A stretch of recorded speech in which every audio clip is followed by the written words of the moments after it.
Köklerimiz derin, yazılıp zamanla. Dağlar şahittir, külək də bilir. Bu xalq əyilməz, sınmaz, geri çəkilməz. Əllərimiz zəhmət, ürəyimiz od. Çətinliklər içində böyümüş bu xalq.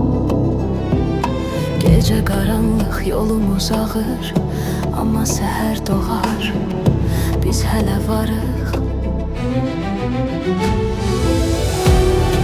Bizim kökümüz gürur, adımız xalqdır.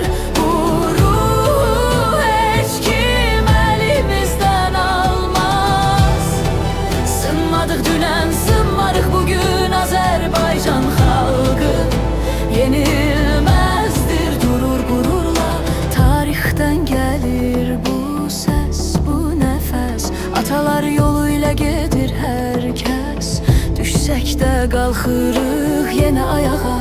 Bu torpaq öyrədib bizi yaşamağa. Gözlərdə yaş var amma qorxu yox. İmanla doludur hər bir ürək, hər yol. Biz dözən xalqıq, döyüşən xalqıq.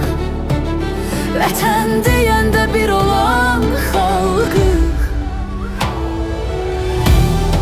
Bizim kökümüz gürur, adımız xalqdır.